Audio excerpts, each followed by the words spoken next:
Hello, magandang hapon po sa ating lahat. Magandang hapon po sa ating lahat. Ngayon ay panibagong araw, kaya panibagong video na naman po ang ating ituturo sa inyo. Ito pong ituturo natin sa inyo ay upang hindi siya mapapakali, lagi siyang mababalisa at ikaw lamang ang lagi niyang maiisip.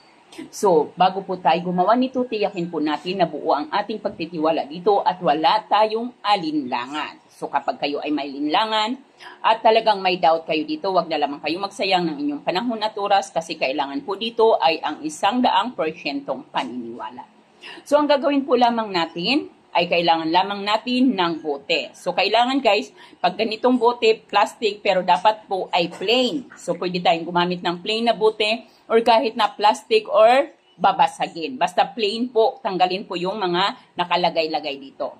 So, ngayon po ang atin pong gagawin. Ang gagawin po natin ay kumuha tayo ng puting papel. Kumuha tayo ng puting papel. Sa puting papel ay isulat mo ang kanyang kumpletong kapanganakan, kumpletong pangalan, kasama ang kanyang kapanganakan.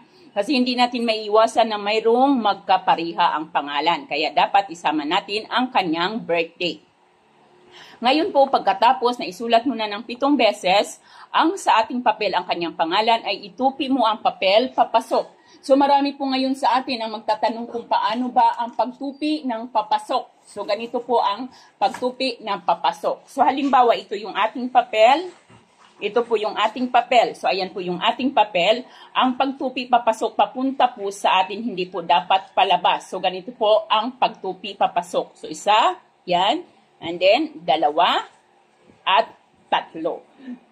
Pagkatapos, pwede nyo pa itong irolyo. Kung mahaba ang inyong papel, pwede nyo itong irolyo. At pagkatapos, ay ipasok mo ito dito sa bote. Pag naipasok na ang papel na ito dito sa bote, ay hawakan mo ang bote. Pag hawakan mo ang bote at pakaisipin mo ang taong ito. Kapag nasa iyong balintatanaw o nasa iyong isipan mo na ang taong ito, ay alugin mo ito.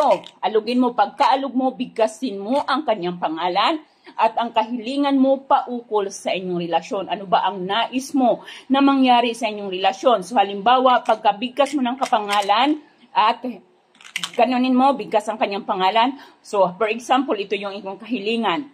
Pangalan niya, ikaw ay lubusang mababaliw sa akin. Saan ka man mapunta, anuman ang iyong ginagawa, ako lamang ang iyong pakaiisipin. Tapos, ganun po ulit, alog po ulit, bigkas ulit ng pangalan, kahilingan, alog ulit, bigkas ulit ng pangalan at kahilingan hanggang sa 7 beses. Pagkatapos po ninyong gawin ito ay maaari ninyong ilagay ang bote sa inyong mga bag or kaya naman itago ninyo ito sa inyong kabinet at hayaan mo ito doon hanggat sa gusto mo. Wag mong isipin na may ginagawa ka, hayaan mo lamang at para ikaw ay magugulat na lamang sa resulta, pero muli, dapat buo ang tiwala dito. Gawin kahit anong oras at anong araw as long na buo ang tiwala mo.